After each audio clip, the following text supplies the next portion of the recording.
Mutiara Hikmah Official, menyingkap hikmah di balik sunnah.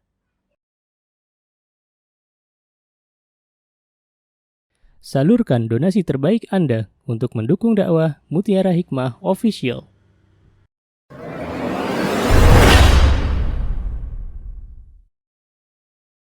Ibu-ibu jamaah sekalian yang berbahagia, insya Allah kita akan melanjutkan kajian kita dalam kitab At-Tibyan fi Adab Hamalatil Quran yang dikarang oleh Abu Zakaria Yahya bin Sharaf An-Nawawi atau biasa terkenal dengan Imam An-Nawawi, dan ini adalah kitab yang banyak sekali faidah di dalamnya. Ya subhanallah, alhamdulillah Allah berikan kita kesempatan untuk bisa mempelajarinya. Terakhir kemarin sampai bab kedua selesai, bab ketiga sudah belum? Sekarang masuk bab ketiga.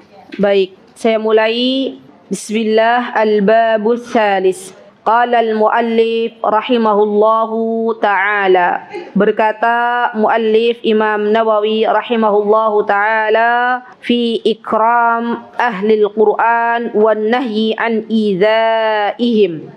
Di bab ketiga ini teman-teman, Syekh An-Nawawi membahas sebuah pembahasan yang sangat luar biasa. Di antaranya beliau menerangkan bagaimana adab kita sebagai penuntut ilmu, sebagai hamba Allah terhadap orang-orang yang diberikan kekhususan oleh Allah Subhanahu wa taala sebagai ahlul Quran. Jadi ahlul Quran itu keluarganya Allah di muka bumi ini. Maka kita pun harus bisa memuliakannya. Memuliakan, kenapa kita memuliakan mereka? Karena ketika kita memuliakan para ahlul Quran, artinya kita sedang berusaha mentaati Allah Subhanahu wa taala. Jadi kita diperintahkan untuk memuliakan ahlul Quran, dan kita juga diperintahkan untuk tidak menyakiti para ahlul Quran. Jadi adanya larangan untuk menyakiti para ahlul Quran. Ya subhanallah. Teman-teman yang saya cintai karena Allah, ketika kita itu benar-benar mencintai ahlul Quran, maka itu bernilai ibadah di sisi Allah Subhanahu wa taala. Ya, ketika kita berusaha tidak menyakiti ahlul Quran, maka itu juga termasuk bernilai ibadah di sisi Allah Subhanahu wa taala. Apa kata Allah Subhanahu wa taala dalam surat Al-Hajj, surah Al-Hajj ayat 32. Yuk dibaca bareng-bareng. Ta'awud terlebih dahulu. A'udzu billahi minasy syaithanir rajim. Bismillahirrahmanirrahim. Dzalika wa man yu'azzim sya'airallahi fa innaha min taqwal qulub. Lihat ibu-ibu, apa kata Allah? Allah beritahukan kepada kita bahwa siapa saja di antara hamba-hamba Allah yang ia mengagungkan syiar-syiarnya Allah. Sya'air itu jamak dari syiar. Syiar itu apa? Syiar itu adalah sesuatu yang Allah muliakan. Wa innaha min taqwal qulub. Barang siapa hamba Allah, ia bisa memuliakan apa-apa yang Allah telah muliakan, maka sesungguhnya itu adalah timbul dari ketakwaan yang ada dalam hatinya. Nanti saya akan menjelaskan insyaallah terkait dengan ayat ini. Ibu-ibu, ada sesuatu yang Allah muliakan. Di antaranya kita sekarang hidup di bulan yang Allah muliakan. Kita hidup sekarang di bulan apa? Rajab. Apa kata Rasulullah sallallahu alaihi wasallam? Kata Rasulullah SAW, Allah telah menciptakan dalam satu tahun berapa bulan ibu-ibu? 12 bulan. Coba sebutkan dari Muharram, Rabiul Awal, Rabiul Akhir, Rajab, Sya'ban, Ramadan, Syawal, Dzulqa'dah, Dzulhijjah. Pintar. Yang belum hafal, hafalin.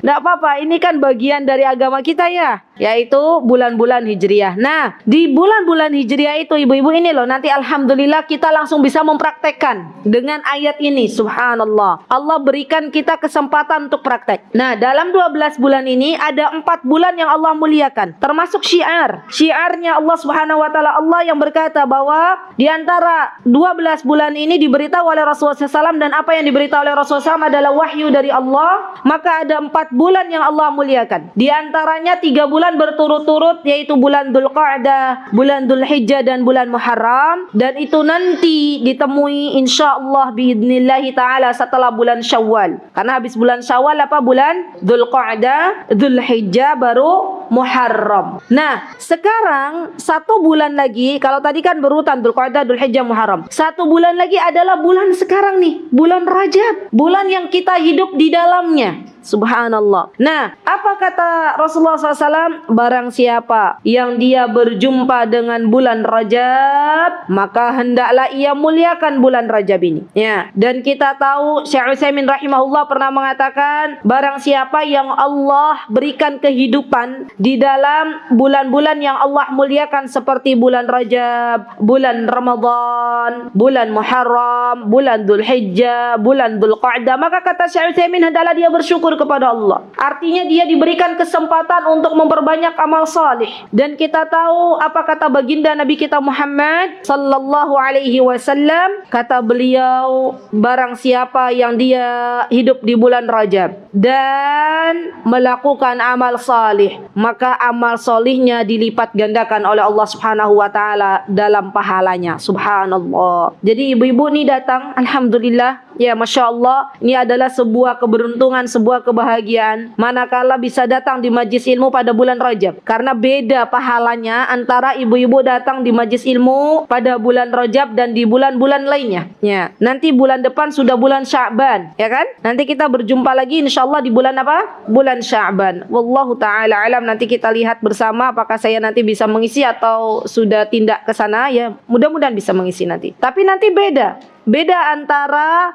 majlis ilmu yang kita hadiri di bulan Rajab dan di bulan Sya'ban. Sekarang ibu-ibu, karena kita hidup di bulan Rajab, maka yuk saya ajak diri saya dan teman-teman untuk memperbanyak amal soleh. Sebagai tanda apa? Tanda kita mengagungkan syiar-syiarnya Allah Subhanahu wa ta'ala. Saya sering mengatakan dalam majlis-majlis ilmu yang lain yang saya isi, bahwa yang namanya amal solih itu enggak harus dicari jauh.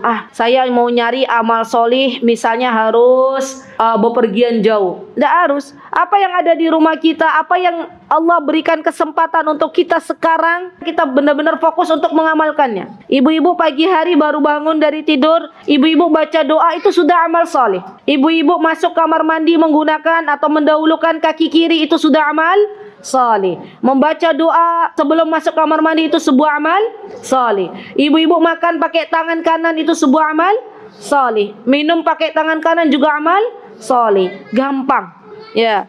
Dicari dalam rumah atau sesuatu yang dekat dengan kita, kemudian kita laksanakan. Banyak orang ibu-ibu yang ia meremehkan sebuah amal solih yang kecil. Padahal amal solih yang kecil itu kalau diniatkan untuk beribadah kepada Allah, untuk mencari ridha Allah, maka dia akan menjadi besar di hadapan Allah Subhanahu wa ta'ala. Dan ini yang perlu kita renungkan bersama. Karena kadang seseorang itu ketika Allah berikan kesempatan untuk beramal soli, ia menunda-nunda, nanti. Akhirnya tidak mengerjakan amal soli itu. Contoh misalnya, ibu-ibu mau sholat duha 2 rakaat aja, greget tuh dalam hati, mau sholat duha mumpung bulan Rajab.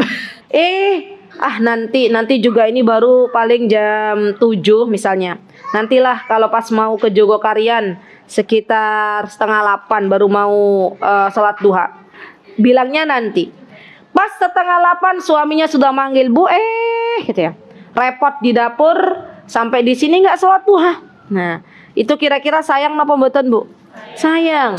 Jadi dampak menunda amal solih itu luar biasa rugi. Ya, kalau misalnya ada sesuatu yang Allah memang telah berikan kepada kita setetes hidayah gitu ya, petunjuk, maka kita laksanakan. Jangan ditunda untuk nanti, karena kita belum tentu 1 jam lagi kita hidup. Nggak ada jaminan dari Allah Subhanahu wa Ta'ala. Ya, begitu pula dengan dosa. Ini nih, hati-hati. Dan ini termasuk memuliakan syiar di bulan Rajab. Dosa dan maksiat yang dilakukan oleh seseorang di bulan Rajab itu dilipat gandakan dosanya. Bu, hati-hati dengan dosa kaum wanita yang dilakukan di rumah. Jadi wanita tuh melakukan maksiat bukan ketika keluar rumah saja. Di rumahnya juga banyak. Ya, ketika dia tidak menyadari, berkata kepada suaminya kasar, itu sudah dosa. Iya enggak? Ngomel-ngomel enggak karuan ke anak-anaknya. Itu dosa atau tidak? Dosa ya ibu-ibu. Ibu yang bilang dosa. Ya. Atau misalnya kita membiarkan suami kita kelaparan, itu dosa atau tidak? Dosa. Ya. Subhanallah. Atau misalnya kita di rumah nonton sebuah sinetron yang mana di situ diumbar auratnya, itu juga sebuah dosa dan maksiat. Maka hati-hati ketika di bulan Rajab semua dosa itu dilipat gandakan oleh Allah. Terutama nih teman-teman, saya ingatkan diri saya karena saya adalah kaum wanita dan ibu-ibu semuanya, jaga lisan kita. Jaga lisan kita. Kenapa? Karena terkadang yang namanya emak-emak ya, itu banyak sekali terjatuh ke dalam dosa lisan. Ya, tidak disadari ngomongin orang, tidak disadari menghina orang, tidak disadari merendahkan orang. Subhanallah. Ini semuanya dengan lisan, tidak disadari berdusta, tidak disadari mengadu domba. Subhanallah. Dan ini hati-hati ketika dilakukan di bulan Rajab. Baik. Apalagi yang Allah muliakan selain 4 bulan ini, di antaranya adalah bulan Ramadan. Jadi bulan Ramadan itu termasuk syiar. Bulan-bulan yang Allah muliakan. Maka kita mulai ini teman-teman, di bulan Rajab ini mulai memperbanyak berdoa kepada Allah agar Allah mempertemukan kita dengan bulan Ramadan. Berapa hari lagi ibu-ibu? Sekitar 55. Ya, subhanallah. Sebentar lagi, tapi kita tidak bisa menjamin usia kita sampai pada bulan Ramadan. Maka kebiasaan para sahabat radhiyallahu anhum jami'an, mereka itu biasa 6 bulan sebelum Ramadan sudah mulai berdoa kepada Allah, minta agar Allah Subhanahu wa taala kelak mempertemukan dengan bulan Ramadan. Jadi ibu-ibu benar-benar doa, ya Allah, saya pengen ketemu dengan bulan Ramadan tahun ini. Ya Allah, jadikan bulan Ramadan tahun ini adalah Ramadan terbaik saya ya Rabb, gitu ya. Syukur-syukur ditambah lagi doanya, ya Allah, semoga saya bisa i'tikaf di Masjidil Haram. Ya Allah, Ramadan ini semoga saya bisa etikaf. Kalaulah nggak di Masjidil Haram, di mana gitu ya. Tapi saya ingin Engkau beri kesempatan saya untuk beretikaf. Ya Allah, saya pengen kalau Engkau jumpakan saya dengan bulan Ramadan, saya pengen niat dari sekarang pengen menghatamkan Al-Quran minimal 3 kali dalam 1 bulan. Ya subhanallah, itu niat-niat yang baik. Kalaulah Allah, ibu-ibu, kita sekarang sudah punya niat baik untuk bulan Ramadan. Kalaulah Allah cabut nyawa kita sebelum berjumpa dengan bulan Ramadan, kita sudah ditulis pahala loh oleh Allah Subhanahu wa taala. Subhanallah. Ini penting, niat itu penting. Ya subhanallah. Dan di antara yang Allah Subhanahu wa taala muliakan selain tadi 4 bulan, yaitu bulan Rajab, Dzulqa'dah, Dzulhijjah, Muharram, kemudian tambah 1 bulan lagi bulan Ramadan, juga Al-Qur'an. Jadi ini Al-Quran, ya, kitabullah, firman ya Allah Subhanahu wa taala, itu adalah sesuatu yang Allah muliakan, syiarnya. Maka apa yang mesti kita lakukan dalam bermuamalah dengan Al-Quran? Yang mesti kita lakukan adalah beradab, membawanya dengan benar. Ini diantara tata cara, nanti insya Allah kita akan belajar bersama apa sih sebenarnya yang mesti kita lakukan beradab dengan Al-Quran itu sendiri. Ya. Kemudian diantara yang Allah muliakan adalah para ulama, ya, orang-orang berilmu. Ini adalah syiar. Ya, dan kita harus bisa memuliakan juga. Maka dari itu penting bagi para ibu-ibu, teman-teman semuanya yang belajar, itu penting juga belajar namanya adab menuntut ilmu. Karena ilmu yang kita akan peroleh itu sebanding dengan adab kita terhadap guru kita. Subhanallah, subhanallah. Dulu, zaman dulu kala, itu kita bisa melihat bagaimana para murid, ya, para penuntut ilmu, mereka benar-benar beradab kepada gurunya. Bahkan dulu ketika kita masih kecil, ibu-ibu ingat enggak? Ya, orang tua kita senantiasa mewanti-wanti, ya kan? Agar kita memuliakan guru kita. Dan tidak heran banyak di antara orang-orang yang beradab dengan gurunya itu Allah berikan keberkahan di dalam ilmunya. Subhanallah. Berarti kalaulah sekarang kita menuntut ilmu dan kita merasa kenapa saya duduk di majlis ilmu sudah sekian tahun tapi ilmu tidak berefek dalam kehidupan saya tidak bertambah takut kepada Allah, berarti ada yang salah dengan diri kita masing-masing. Kira-kira apa yang salah? Silakan cek masing-masing. Entah itu niat yang salah atau kurang adabnya kita kepada guru kita, semuanya akan berdampak, ya. Dan itu akan terlihat jelas oleh diri kita masing-masing. Maka sekali lagi ibu-ibu, ulama, apa kata Rasulullah SAW? Al-ulama warasatul anbiya. Ulama itu pewarisnya para nabi. Orang-orang berilmu itu pewarisnya para nabi. Maka kita diwajibkan, ya, untuk memuliakan ulama, tapi tidak secara berlebihan. Sampai misalnya sujud di kakinya itu nggak boleh, ya. Karena saya pernah melihat ada beberapa pelajar yang sampai berlebihan dalam memuliakan para gurunya. Tapi kita juga tidak boleh cuek, ya. Jadi pertengahan. Ya, ini Ahlussunnah wal Jamaah mengajarkan demikian. Ya, subhanallah. Baik. Kemudian apalagi selain yang Allah muliakan yang tadi sudah saya sebutkan, di antaranya adalah haji. Haji itu syiar, ya. Haji, amal ibadah haji itu adalah sesuatu yang Allah Subhanahu wa taala muliakan. Maka kita ketika nanti di bulan Dzulhijjah ketemu pada tanggal 9 Dzulhijjah, kita disunahkan, diperintahkan oleh Rasulullah SAW untuk berpuasa dalam rangka memuliakan ibadah haji itu sendiri. Subhanallah, ya. Dan ibu-ibu yang saya cintai karena Allah, perbanyak berbaik sangka kepada Allah. Ya, dan minta kepada Allah, mumpung di hari Jumat, ya Allah, dengan caramu wahai Rabbku, mudahkanlah hamba dan pasangan hidup hamba serta keluarga besar hamba untuk bisa menunaikan, ya, haji rukun Islam yang kelima ke Baitullah, ya. Dan saya berdoa di hari Jumat yang mulia ini, semoga yang hadir di majlis ilmu ini pada pagi hari ini, semoga Allah mudahkan jalannya untuk bisa berhaji. Amin, Allahumma amin. Dan yang namanya haji umrah itu adalah hadiah dari Allah. Tidak bisa diukur dengan seberapa banyaknya harta. Terkadang subhanallah ada orang-orang yang di mata kita hartanya sedikit, tapi karena ketulusan ia meminta kepada Allah Subhanahu wa taala, maka dengan caranya Allah hajikan. Dan itu banyak ceritanya, kisahnya enggak satu dua. Ya, jadi sekali lagi ibu-ibu terus berbaik sangka kepada Allah dan katakan bahwa ketika saya nanti berhaji, saya niatkan ini sebagai syiar, ya, untuk memuliakan apa yang engkau muliakan. Baik. Kemudian waqala ta'ala, di sini ada dalam surat Al-Hajj ayat 30, apa kata Allah Subhanahu wa taala? Dzalika wa may yu'azzim hurumatillahi fahuwa khairul lahu 'inda rabbih. Orang-orang yang memuliakan apa-apa yang telah Allah muliakan itu adalah lebih baik di sisi Allah Subhanahu wa taala. Jadi di dalam dua ayat ini Allah ingin memberitahukan kepada kita. Tadi surah Al-Hajj ayat 32, Allah ingin memberitahukan kepada kita bahwa seseorang yang memiliki hati yang hidup, ini loh Bu, ini yang harus kita renungi bersama. Kalau hati kita itu hidup, maka kita akan dimudahkan oleh Allah Subhanahu wa taala untuk memuliakan sesuatu yang Allah muliakan, sesuatu yang Allah agungkan. Tapi kalau selama ini kita merasa bulan Rajab kita lalui biasa-biasa saja, bulan Ramadan kita nggak ada rasa pengen memuliakan bulan Ramadan, nggak ada perubahan dalam diri kita, berarti kita tanya, apa mungkin hati kita itu sakit? Atau mungkin hati kita sudah mati?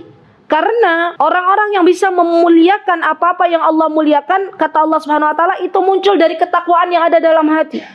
Dan kata Imam Ibnul Qayyim, ketakwaan dalam hati tidak bisa muncul kecuali dari orang-orang yang memiliki hati yang hidup.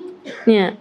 Coba ibu-ibu nih sekarang nih datang ke majlis ilmu, sejatinya sedang memberikan makanan untuk hati. Karena hati juga butuh makanan. Sebagaimana jasad kita tadi butuh sarapan, ya. maka hati juga butuh sarapan. Apa sarapannya hati? Menuntut ilmu. Apa sarapannya hati? Baca Al-Quran. Apa sarapannya hati? Berzikir kepada Allah. Jikalau hati ini kita kelola dengan baik, ibu-ibu, kita manage dengan baik, kita berikan nutrisi-nutrisinya dengan baik, maka kata Imam Ibnul Qayyim, maka hati ini akan cepat dalam merespon apa-apa yang Allah firmankan dan Rasulullah SAW sabdakan. Subhanallah. Baik. Kemudian yang kedua, di dalam surat Al-Hajj ayat 30, Allah ingin menjelaskan bahwa ketika ketakwaan itu sudah muncul dari hati seseorang, dan itu pertanda hati seseorang hidup, berarti ia termasuk orang-orang yang Allah pilih. Subhanallah. Ini lihat nih, kaitannya surat Al-Hajj ayat 30 dengan ayat 32. Kaitannya apa? Berarti kalau ada hamba Allah yang ia bisa memuliakan apa-apa yang Allah muliakan, berarti ini adalah hamba-hamba pilihan Allah. Jadi ibu-ibu nih yang sekarang nih hadir di sini, ini termasuk hamba-hamba pilihan Allah. Masya Allah. Ibu-ibu lihat di luar sana, hari ini, pagi ini, banyak hamba-hamba Allah yang beraktivitas bukan menuntut ilmu, tapi dengan yang lainnya. Dan kita Allah pilihkan, subhanallah, untuk bisa datang ke taman dari taman surganya Allah. Dan ini adalah pilihannya Allah subhanahu wa ta'ala. Maka kita berusaha untuk berbaik sangka kepada Allah. Semoga dengan kita dipilih oleh Allah Subhanahu wa taala ke dalam hamba-hambanya yang duduk di majlis ilmu, semoga kita bisa mengamalkan apa yang kita dapatkan dari majlis ilmu ini. Amin. Allahumma amin. Kemudian dalam surah Al-Ahzab Asy-Syu'ara ayat ke-215, Allah Subhanahu wa taala berfirman, wa qala ta'ala wakhfid janahaka limanittaba'aka minal mu'minin. Baik, ini adalah perintah dari Allah Subhanahu wa taala ya kepada Rasulullah sallallahu alaihi wasallam. Apa yang dimaksud dengan wakhfid janahak? Ini adalah sebuah perempuan, ya, sebuah perumpamaan. Maksudnya adalah rendahkanlah sayapmu, artinya tawadhu. Ya, jadi wakhfid janahak ini artinya berendah hatilah. Berendah hatilah kamu kepada siapa? Terhadap orang-orang yang beriman. Nah, ini dia ibu-ibu. Termasuk yang Allah muliakan juga orang-orang beriman. Ya. Jadi apa yang mesti kita lakukan terhadap orang-orang yang beriman? Berlemah lembut. Ya, ada rasa bahwa orang beriman itu saudara kita. Jalin ukhuwah Islamiyah. Kemudian kita sepenanggungan. Kita rasakan apa yang dirasakan oleh saudara kita. Subhanallah. Ini aplikasi dari ayat Asy-Syu'ara ayat 215.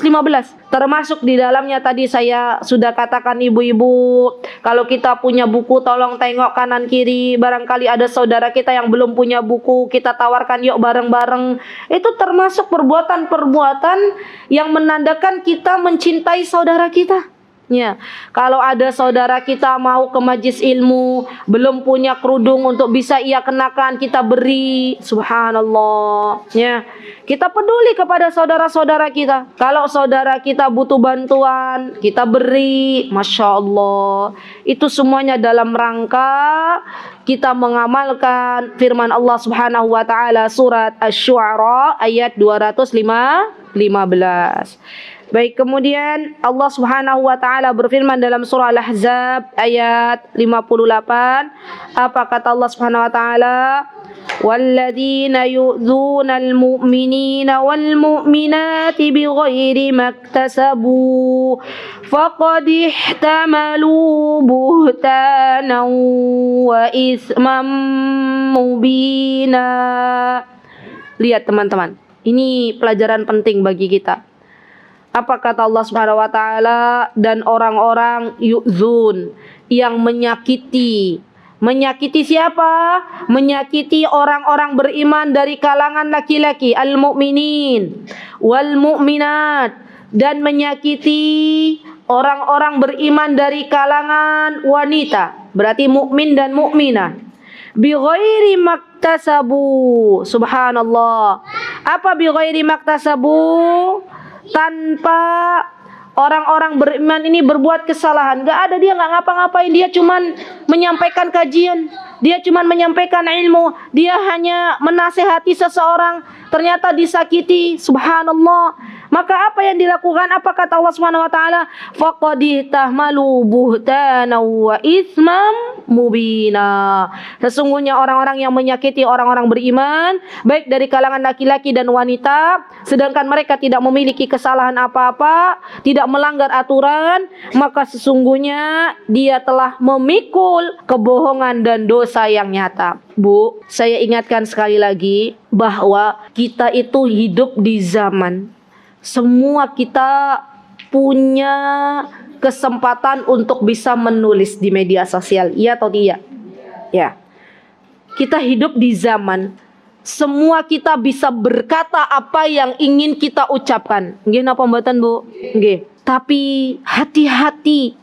Apa yang kita ucapkan, apa yang kita tulis itu terekam jelas di CCTV-nya Allah Subhanahu wa taala. Jangan sampai apa yang kita ucapkan, apa yang kita perbuat ternyata menyakiti hati saudara-saudara kita, orang-orang yang beriman. Baik itu dari kalangan laki-laki dan kalangan perempuan. Ya. Na'udzubillah summa na'udzubillah. Ibu-ibu kita itu hidup di zaman subhanallah banyak sekali orang-orang yang akhirnya secara tidak sadar memfitnah saudaranya. Iya enggak? Pernah ibu-ibu dapat seperti itu? Pernah. Maka kita nasihatkan kepada siapapun orang-orang yang selama ini hobinya menyakiti orang-orang beriman, baik dari kalangan laki-laki maupun perempuan, hendaklah dia kembali kepada Allah Subhanahu wa taala. Karena kalau dia tidak kembali kepada Allah, maka Allah yang akan membalas apa yang ia perbuat. Ya, subhanallah. Dan kita ibu-ibu, saya nasihatkan, apabila ada yang menyakiti diri kita, kita tidak usah membalas dengan kejelekan. Kita diberikan teladan oleh Rasulullah sallallahu alaihi wasallam. Ketika ada seseorang yang berbuat keburukan, kedzaliman, maka minimal balaslah dengan doa kebaikan. Syukur-syukur ibu-ibu bisa memberikan apa yang kita cintai kepada orang-orang yang menyakiti kita. Saya ingin bagi peristiwa di mana Rasulullah sallallahu alaihi wasallam waktu itu, teman-teman, ingin berdakwah ke sebuah kota, yaitu kota Taif. Siapa yang pernah ke Taif? Pernah? Semoga ibu-ibu semuanya nanti yang belum bisa diberikan kesempatan untuk ke Taif. Ya, amin. Taif itu jaraknya tidak jauh dari kota Makkah, dan di sana baginda Rasulullah SAW kala itu ibu-ibu, beliau ingin berdakwah, hanya ingin menyampaikan ini loh risalah Islam. Artinya ketika Rasulullah ingin berdakwah, Rasulullah itu sayang kepada penduduk Taif. Rasulullah tidak mau penduduk Taif nanti di akhirat masuk ke dalam nerakanya Allah Subhanahu wa taala karena tidak beriman. Ya. Namun apa yang terjadi ibu-ibu? Ketika Rasulullah sudah sampai ke Taif, ya, dakwahnya beliau ditolak oleh orang-orang Taif. Sampai beliau tuh dilempari batu, ya. Sampai kaki beliau tuh berdarah. Dan lihat bagaimana Allah Subhanahu wa taala melihat Rasulullah sallallahu alaihi wasallam bersabar atas apa yang beliau terima dari para penduduk Taif. Dan Allah perintahkan gunung yang ada untuk berkata kepada Rasulullah SAW, malaikat penjaga gunung berkata kepada Rasulullah SAW, ya Muhammad, wahai Rasulullah, kalaulah engkau mau, saya diperintahkan oleh Allah untuk menimpakan gunung yang ada kepada penduduk Taif. Artinya kalau Rasulullah mau, Bu, kalau kata Rasulullah bilang, baik karena saya sudah disakiti oleh penduduk Taif, silakan, sudah habisi aja penduduk Taif, gitu ya kira-kira. Kalau ibu-ibu begitu kan kira-kira ya. Ada orang nyakitin, balas gitu ya. Tapi subhanallah begitu lembutnya Rasulullah SAW. Apa kata baginda Nabi kita Muhammad? Kata Rasulullah SAW, jangan, gak usah gitu ya. Saya berdoa malah didoain. Ya, Masya Allah. Apa kata Rasulullah?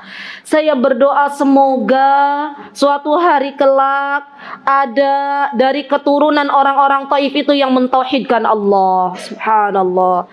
Ini kira-kira teladan yang baik nggak, Bu, untuk kita, Bu? Teladan yang baik. Dan saya yakin orang yang disakiti balas kebaikan itu butuh kesabaran. Butuh yang namanya kalau bahasa Jawa ki legowo. Apa, Bu? Iya kan, legowo, kebesaran hati. Ya, dan ini tidak banyak orang yang bisa berbuat demikian. Termasuk baginda Nabi kita Muhammad SAW. Masya Allah, beliau ketika disakiti oleh orang lain, beliau tidak membalasnya, tapi beliau justru mendoakannya. Dan ini pelajaran untuk kita bersama ibu-ibu. Karena saya pernah mendapati seorang ibu curhat, disakiti oleh tetangganya. Dia udah bilang, "Ustazah, saya tuh udah bersabar, tapi sampai kapan sabar saya?" Saya bilang, "Bu, sampai Allah wafatkan kita." Yang namanya sabar tuh nggak ada batasnya. Kenapa ibu-ibu sabar nggak ada batasnya? Karena bonus dari Allahnya nggak kaleng-kalengan. Bonus dari Allahnya nggak receh-recehan. Bonus dari Allahnya itu masuk surganya Allah Subhanahu wa ta'ala. Ibu-ibu siap napa siap? Siap napa mboten? Kalau misalnya ada yang menyakiti kita, kita balas dengan kebaikan. Insya Allah. Semoga Allah mudahkan. Amin. Allahumma amin. Baik.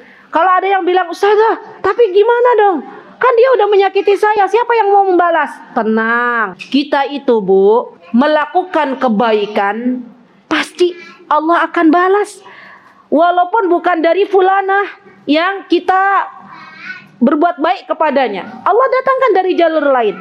Ada orang yang menyakiti kita, walaupun bukan kita yang membalasnya, Allah, zat yang tidak tidur, yang pasti suatu hari kelak dia akan merasakan akibatnya. Begitu ya. Nah, ini Masya Allah, ini akhlak yang memang harus kita miliki. Ya, Masya Allah. Baik. Kemudian di sini dikatakan bahwa fil bab hadis Abi Mas'ud Al-Ansari wa hadis Ibnu Abbas al-mutaqaddimani fil bab tsani. Lihat lagi kata muallif, ya, Imam Nawawi rahimahullahu taala, beliau mengatakan bahwa hadis ini dalam bab ini sudah dijelaskan di dalam hadis Ibnu Mas'ud, Abi Mas'ud Al-Ansari dan Ibnu Abbas. Coba lihat di bab kedua. Katanya di sini al-mutaqaddiman yang sudah dijelaskan di bab kedua. Apa itu hadisnya? Ini dia hadisnya. Ya ummul qaum aqra'ahum li kitabillah. Dan hadisnya adalah wa musyakanal qurra ashab majlisi Umar radhiyallahu anhu wa musyawaratihi kuhulan kanu au syubbanan. Artinya, maksudnya termasuk di antara memuliakan orang-orang ahlu Quran, menjadikan mereka orang-orang yang didengar pendapatnya. Begitu ya, kita sudah jelaskan di bab yang kedua. Baik, kemudian di antara mengagungkan ahlul Quran adalah memberikan kesempatan kepada ahlul Quran ini untuk menjadi imam, ya, menjadi seorang pemimpin ketika mereka melaksanakan salat berjamaah. Baik, kemudian hadis yang selanjutnya ibu-ibu, wa an Abi Musa al-Ash'ari radhiyallahu anhu qol, dari Abu Musa al-Ash'ari. Kita sudah pernah membahas biografi Abu Musa al-Ash'ari, sudah pernah dapatkan ibu-ibu? Kalau enggak di pertemuan pertama, sepertinya pertemuan pertama, saya waktu itu duduknya di sana. Ya, nanti dibuka lagi. Siapa Abu Musa al-Ash'ari? Qala, dia berkata, qala Rasulullah sallallahu alaihi wasallam. Rasulullah sallallahu alaihi wasallam bersabda, "Inna min ijlalillahi ta'ala." Ini teman-teman, apa kata baginda Nabi kita Muhammad SAW? Di antara bentuk mengagungkan Allah Subhanahu wa ta'ala, di dalamnya termasuk ikram disyaibatil muslim. Lihat, akhlak Islam itu begitu indah. Apa kata Rasulullah? Di antara bentuk kita mengagungkan Allah adalah memuliakan orang-orang yang usianya lebih tua daripada kita. Lihat, subhanallah, ikram disyaibatil muslim, dan dia adalah seorang yang beriman kepada Allah. Berarti kita nih anak-anak muda. Wah, saya sudah lebih dari 30. Ya nggak apa-apa. Ya kita, tapi kan masih ada yang lebih tua lagi usianya daripada kita ya. Kita yang usianya masih lebih muda, teman-teman, hendaklah di dalam Islam itu memuliakan orang yang lebih tua. Makanya kalau dalam bahasa Jawa kan ada ya, kita lewat gitu kan, nanti kita bilang assalamualaikum derek langkung. Itu bagus. Ya apa tujuannya? Kita memuliakan, unggah-ungguh, bahasanya gitu ya. Ya subhanallah. Jadi Tidak semua, sebenarnya ada ya tradisi-tradisi yang memang tidak bertentangan dengan Islam, nggak apa-apa, kita lestarikan. Yang nggak boleh tuh kalau bertentangan dengan Islam itu sendiri. Jadi kayak unggah-unggun, derek langkung, sugeng sonten, sugeng gitu ya. Ya begitulah ya.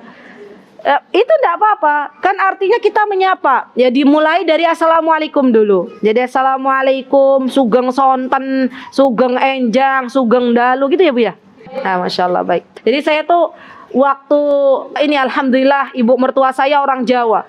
Jadi saya belajar lagi. Saya orang Cirebon, orang Jawa juga, tapi nggak sehalus orang Jogja. Ya, orang Jogja, orang Solo itu Masya Allah halus sekali ya bahasanya. Nggak apa-apa, boleh kita belajar bahasa Jawa. Ya, dan itu teman-teman, subhanallah, termasuk diantaranya kita mengagungkan orang-orang yang lebih sepuh. Sampai di dalam Islam itu subhanallah dijelaskan ya, bahwa di antara adab yang mesti kita perhatikan adalah yang besar menyayangi yang kecil, yang kecil yang muda menghormati yang tua. Itu kan berarti subhanallah ibu-ibu, Islam itu indah banget gitu kan? Indah banget. Jangan kita tuh mengira wah Islam nih agama yang apa tuh? Agama yang apa? Yang nggak tahu sopan santun gitu ya misalnya. Subhanallah, Islam agama yang tahu sopan santun. Buktinya apa? Buktinya ini, Rasulullah SAW memerintahkan kita untuk memuliakan orang yang lebih sepuh. Orang yang lebih sepuh ketika memerintahkan kepada anak muda, selagi itu perintahnya tidak melanggar syariat, maka kita boleh menjalankannya. Ya. Tapi kalau sudah melanggar syariat, misalnya si mbah-mbah nyuruh kita lepas kerudung, maka kita boleh tidak menjalankannya, karena itu bertentangan dengan syariat. Tapi selagi itu tidak bertentangan dengan apa yang Allah dan Rasulnya katakan, apa yang Allah firmankan, maka kita boleh melaksanakannya. Begitu ya ibu-ibu kaidahnya ya. Masya Allah. Baik, kepada siapa kita memuliakan? Termasuk dalam rangka memuliakan Allah. Yang kedua, wahamilil Quran ghairil ghali fihi wal jafi anhu. Nah ini nih, ini prinsip ahlu sunnah wal jamaah. Diperintahkan untuk memuliakan hamilil Quran, maksudnya bukan orang yang bawa Al-Quran. Ya, kalau dalam terjemahan apa di situ? Menghafal Al-Quran. Baik, jadi yang dimaksud hamilil Quran itu ibu-ibu sebenarnya bukan cuman orang yang menghafal. Orang yang ahli Quran itu termasuk di dalamnya orang-orang yang berilmu mengilmui Al-Quran. Berarti orang-orang yang mengajar. Ibu-ibu misalnya ada pengajar-pengajar Al-Quran, ya pengajar-pengajar tahsin, pengajar-pengajar tafsir misalnya, ya subhanallah, itu termasuk hamilil Quran. Kenapa? Karena mereka berusaha menyebarkan Al-Quran, subhanallah. Dan kita berusaha untuk memuliakannya, subhanallah. Ini loh Bu, penting nih bagi kita itu untuk beradab kepada guru kita. Saya sering menyampaikan ini kepada anak-anak saya sendiri. Saya katakan kepada anak-anak saya, nak, ya, beradablah kepada gurumu, nak, ya. Jangan sekali-kali menyakiti gurumu, karena keberkahan ilmu itu akan engkau dapatkan manakala engkau beradab terhadap gurumu. Karena anak-anak kami alhamdulillah mulai belajar Al-Quran, ya, tahfidz. Maka sudah wajib bagi mereka untuk memuliakan guru-gurunya. Karena guru-guru mereka juga hamil Quran, yang menghafal Al-Quran, yang mengajarkan Al-Quran, ya subhanallah, yang mentadabburi Al-Quran, dan kita semuanya hendaklah memuliakan mereka. Dalam rangka apa teman-teman? Dalam rangka kita ingin memuliakan Allah Subhanahu wa taala. Nah, di sini ada kaidah ghairul ghali fihi wal jafi'an. Tapi memuliakannya itu pertengahan ibu-ibu. Jangan sampai berlebihan, jangan sampai cuek bebek kita nggak memuliakan. Ya misal contoh, kita diantara memuliakan ahlul Quran ketika berjumpa, kita misalnya menyapanya, ya, kita duluan yang menyapa, assalamualaikum.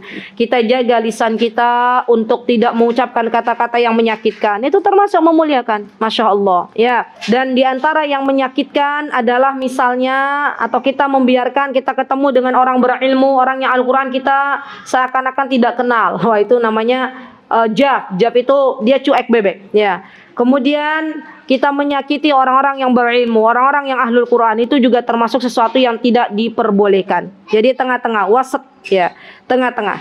Ya, baik. Ibu-ibu yang saya cintai karena Allah. Kemudian di sini dikatakan yang ketiga, ya, apa yang diperintahkan oleh Rasulullah SAW dalam rangka memuliakan Allah. Yang ketiga adalah wa ikram disultanil muqsit. Bu, apa ini? Kita memuliakan para pemimpin yang adil. Jadi kalau ada pemimpin adil, maka seharusnya kita muliakan. Dalam rangka apa? Memuliakan Allah Subhanahu wa taala. Baik, rawahu Abu Dawud wa huwa hadisun hasan. Ya, diriwayatkan oleh Abu Dawud dan ini termasuk hadis yang hasan. Baik. Halaman 74. Wa an Aisyah radhiyallahu anha qalat, dari ibunda Aisyah radhiyallahu anha. Ibu-ibu tahu siapa ibunda Aisyah? Istrinya Rasul. Kalau istrinya Rasulullah SAW itu namanya dijulukinya Ummahatul Mukminin. Apa itu Ummahatul Mukminin? Ibunda orang-orang yang beriman. Beliau berkata, qalat amarona Rasulullah sallallahu alaihi wasallam, kami diperintahkan oleh Rasulullah sallallahu alaihi wasallam an nunzilan nas manazilahum. Apa yang diperintahkan oleh Rasulullah SAW? Kata beliau, kita itu harus memposisikan manusia sesuai dengan posisi mereka.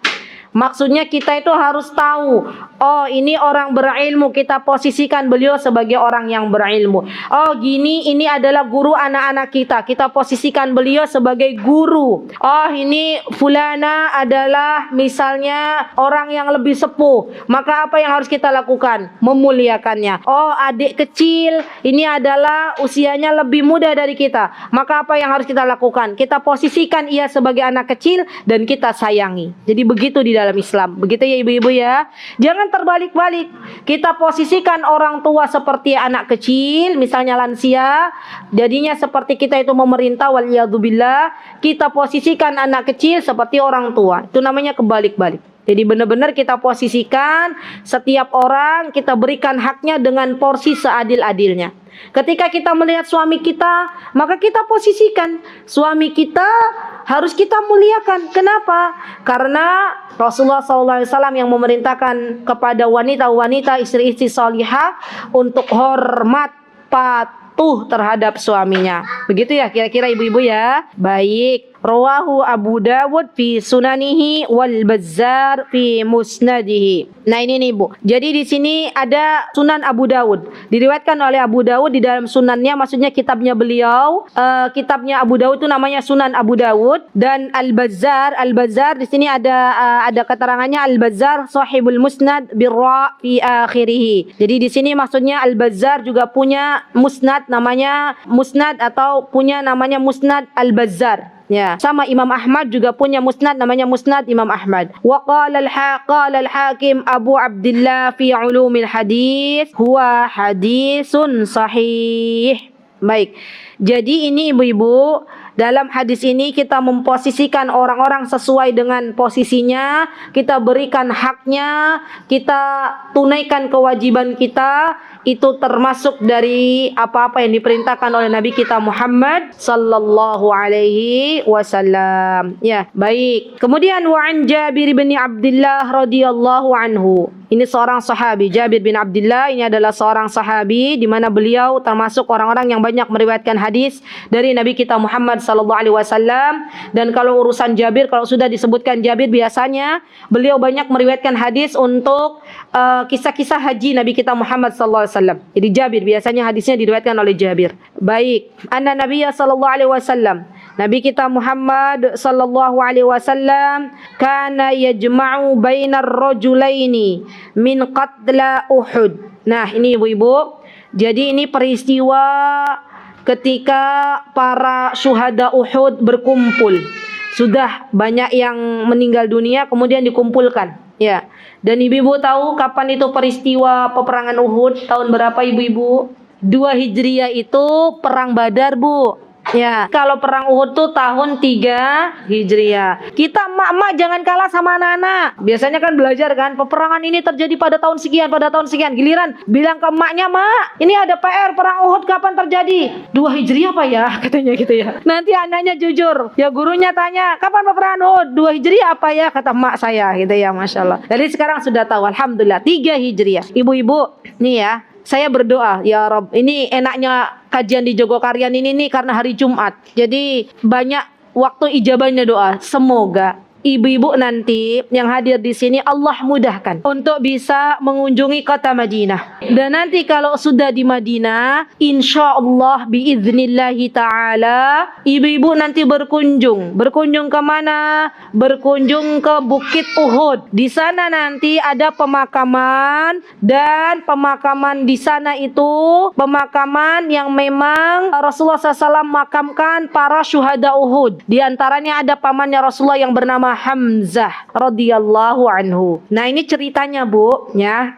Waktu itu para syuhada Uhud gugur di medan perang. Dan kita tahu bagaimana peristiwa Uhud kala itu, ya kan? Waktu itu ada beberapa pasukan pemanah yang diperintahkan oleh Rasulullah SAW berada di atas bukit. Tapi ternyata ya ketika mereka melihat yang pasukan pemanah itu melihat yang di bawah sudah rebutan ghanimah. Ghanimah itu harta rampasan perang. Mereka sudah mulai luntur, ingin dunia. Ya, turunlah dari bukit itu menuju ke bawah bersama pasukan kaum muslimin yang kala itu berada di bawah. Dan kaum musuh melihat bukit Uhud itu kosong, maka mereka menggunakan taktik, ya, mereka langsung naik ke atas bukit Uhud, melempari kaum muslimin dengan panah-panah mereka, dan akhirnya kaum muslimin di babak yang kedua kalah. Padahal babak pertama itu sebenarnya sudah menang. Ya, ini masya Allah para ulama benar-benar membahas peristiwa perang Uhud ini dengan bagaimana kita itu dalam kondisi apapun, segenting apapun, tetap harus mentaati Rasulullah. Karena waktu itu Rasulullah mewanti-wanti kepada para pasukan, jangan tinggalkan bukit Uhud. Jangan tinggalkan bukit Uhud. Dan para ulama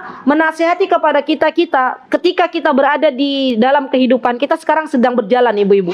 Sejatinya kita sedang berjalan menuju negeri akhirat. Dalam posisi apapun, dalam kondisi apapun, kondisi segenting apapun, kita jangan tinggalkan firman Allah dan sunnah Nabi kita Muhammad SAW. Walaupun kita tahu sekarang kita hidup di zaman subhanallah banyak sekali fitnah gitu ya, tapi kita tetap berada di rel yang mana itu adalah sebuah petunjuk dari Allah. Gak usah ke kanan, gak usah ke kiri. Ya, tetap kita lurus sampai Allah mewafatkan kita dalam keadaan kita beriman kepada Allah dan kita mencintai Nabi kita Muhammad SAW dengan mengamalkan apa-apa yang telah beliau anjurkan. Begitu ya ibu-ibu, masya Allah. Dan ibu-ibu, kalau dikatakan Jabal Uhud itu jangan dibayangkan gunungnya kayak gunung Merapi. Ya, gede banget. Itu kecil bukit. Ya, semoga nanti bisa ke sana. Mau bareng sama saya? Amin. Semoga nanti nyarter satu pesawat ya, Bu ya. Amin. Jadi ada nanti insyaallah pesawat untuk dicharter khusus jamaah umrah. Ya, amin. Baik. Kemudian di sini dikatakan bahwa ibu-ibu, dulu ketika Rasulullah SAW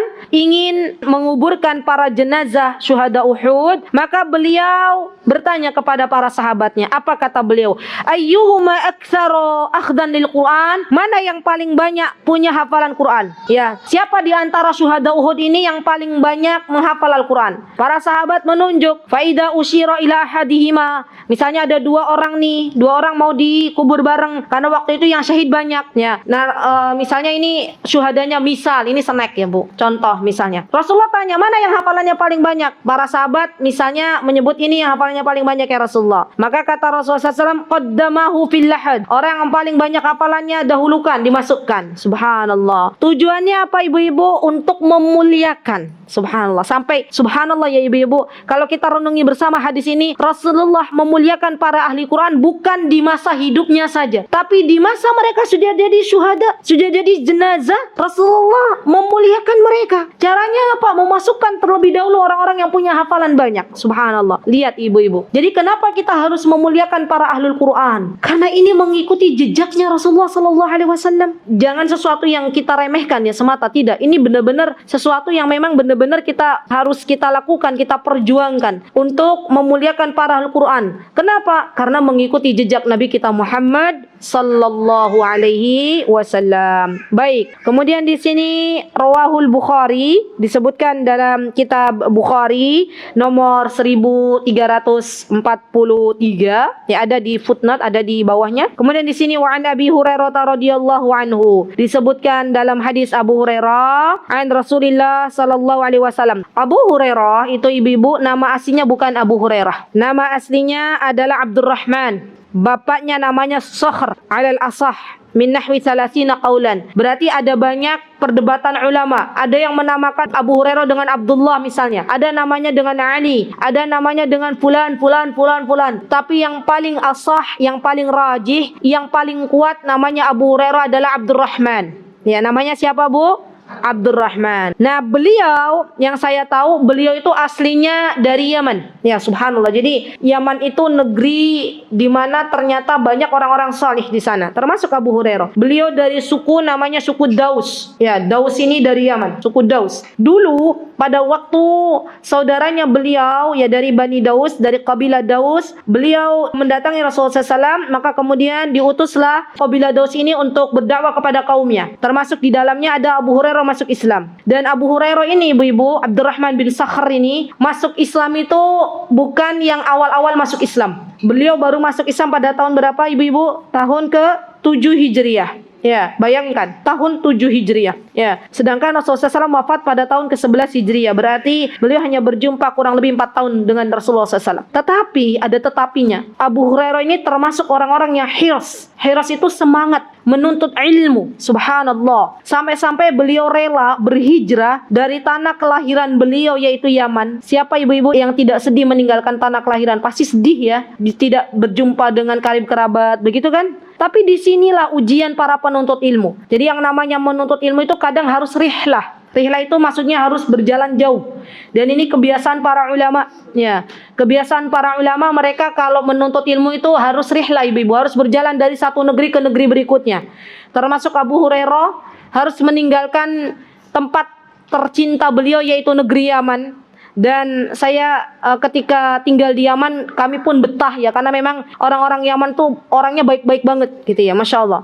Ini selaras dengan sabda beliau, dengan sabda Rasulullah SAW, bahwa al-Yaman al-hikmatu minal Yaman. Kata Rasulullah SAW, hikmah itu datangnya dari Yaman. Termasuk orang-orang Yaman tuh benar-benar mereka itu orang-orang yang sangat-sangat baik. Ya, jadi negerinya Abu Hurairah itu negeri asalnya itu, Bu. Di sana itu orang-orangnya baik. Sampai kapan baik? Sampai hari kiamat. Kami yang ketika kami menuntut ilmu tahun 2004 saja masih bisa merasakan kebaikan orang-orang sana. Buktinya apa? Ketika kami orang Indonesia sampai sana, kami dijamu oleh orang-orang sana dengan apa? Dengan kambing muda. Ya. Ketika saya melahirkan di sana, melahirkan anak saya yang pertama, kami pun dijamu. Tidak boleh memasak sampai 7 hari. Ya, Masya Allah. Tidak memasak, karena mereka sudah menjadwalkan pagi, siang, sore. Mereka kasih gitu ya. Masya Allah, Masya Allah. Itu kebaikannya luar biasa. Kalau mereka panen misalnya panen tomat, panen jeruk, panen kentang. Nggak kira-kira kalau orang Indonesia paling ngasih sekilo, 2 kilo, 3 kilo, sampai 5 kilo. Mereka kasih 1 krat. Betul.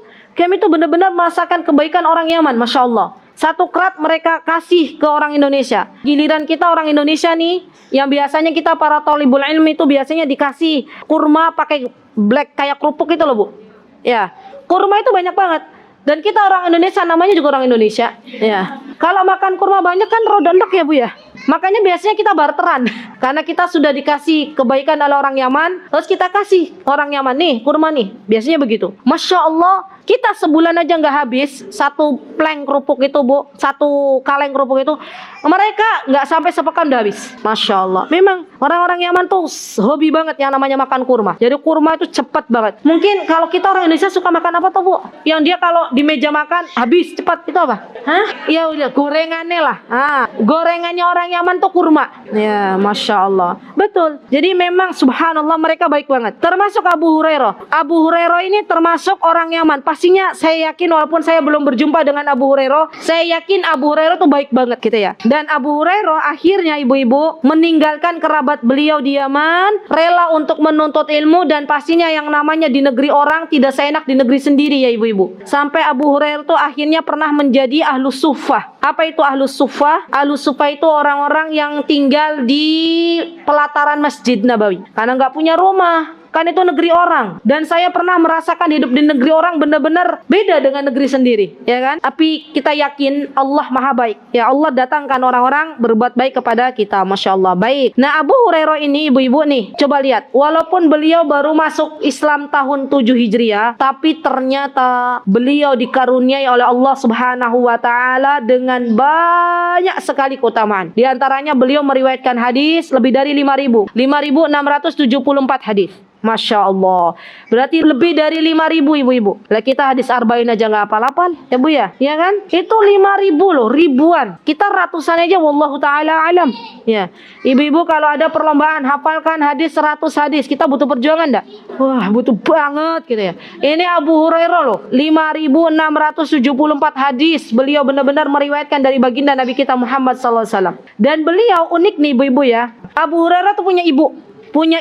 Beliau itu ibunya waktu itu belum beriman kepada Allah. Lihat ibu-ibu, namanya Abu Hurairah, orang Yaman, orangnya baik banget. Apa yang dilakukan oleh Abu Hurairah ketika tahu ibunya belum beriman? Apakah Abu Hurairah akhirnya tidak berbuat baik kepada ibunda tercintanya? Tidak, beliau tetap memuliakan ibunya. Beliau, nih bagi teman-teman yang belum punya suami, selagi masih ada orang tua kita, maka berbuat baiklah kepada kedua orang tua. Sebuah nikmat akan kita rasakan, kita merasakan kehilangan nikmat tersebut kalau sudah dicabut oleh Allah. Saya yakin bagi kita semuanya yang saat ini sudah tidak punya orang tua, kita rindu untuk berbuat baik kepada kedua orang tua. Iya nggak Bu? Kita rindu mijitin kakinya orang tua kita. Kita rindu untuk menghadirkan minuman untuk orang tua kita. Kita rindu untuk menghadirkan makanan kesukaannya. Kita rindu untuk berbuat apa yang orang tua kita inginkan. Begitu ya Bu ya? Walaupun kita masih bisa berbakti sepeninggal mereka, tapi kan beda gitu loh. Kita seneng gak sih hati kita lihat orang tua senyum gitu ya? Seneng kan? Sama Abu Hurairah tuh kalau mau nuntut ilmu, beliau datangi dulu orang tuanya. Masya Allah. Beliau datangi ibunya, minta izin dulu. Sepulangnya beliau dari menuntut ilmu, beliau juga izin ke ibunya. Ya, lama-lama Abu Hurairah pengen banget ibunya masuk Islam. Beliau minta kepada Rasulullah, boleh kita meminta doa dari orang salih yang masih hidup. Ya, maka Abu Hurairah minta kepada Rasulullah, ya Rasulullah, tolong doakan ibuku. Rasulullah kemudian mendoakan ibunya Abu Hurairah. Ya, subhanallah, kita tahu doanya Rasulullah SAW itu diijabah oleh Allah. Tidak lama kemudian Abu Hurairah pulang, beliau berada di depan pintu, beliau melihat ada suara orang sedang mandi. Masya Allah. Dan ketika Abu Hurairah berada di depan pintu, kata ibunya, tunggu sebentar. Abu Hurairah menunggunya karena beliau anak berbakti kepada ibunya. Masya Allah. Maka ibunya setelah mandi, ibunya langsung membuka pintu dan mengatakan kepada Abu Hurairah, wahai anakku, antarkan aku kepada Muhammad, antarkan aku kepada Rasulullah, saya mau masuk Islam. Masya Allah. Lihat Bu, begitu cepatnya Allah mengijabah doa Rasulullah SAW. Maka kemudian ibunya Abu Hurairah pun akhirnya masuk Islam. Masya Allah. Jadi ini nasihat untuk diri saya dan ibu-ibu semuanya. Kalau kita melihat ada saudara-saudara kita yang belum diberikan hidayah oleh Allah, teruslah berdoa kepada Allah, minta kepada Allah agar Allah berkenan untuk memberikan secercah hidayah, petunjuk untuk orang tua kita yang kita cintai, agar Allah berkenan memberikan petunjuk untuk saudara-saudara kita yang kita cintai, karena itu bagian dari rasa cinta kita kepada mereka. Tidaklah kita mendoakan mereka agar bisa mengenal manisnya, lezatnya iman, kecuali karena kita sayang kepada mereka. Berdoalah kepada Allah. Teruslah benar-benar kita berhusnudzon kepada Allah. Entah kapan Allah berikan hidayah. Apakah Allah berikan hidayah ketika kita masih hidup, saudara-saudara kita diberikan hidayah oleh Allah, atau kita sudah meninggal. Kalau kita sudah meninggal dunia, Allah berikan hidayah saudara-saudara kita, ibu-ibu, maka kita pasti dapat aliran pahalanya dari Allah Subhanahu wa ta'ala. Jangan pernah bosan untuk terus berbuat kebaikan. Jangan pernah bosan untuk terus mendoakan. Jangan pernah bosan untuk terus berbaik sangka kepada Allah. Semoga Allah Subhanahu wa ta'ala mengabulkan doa saudara-saudariku semuanya. Semoga Allah Subhanahu wa ta'ala melembutkan hati-hati kita.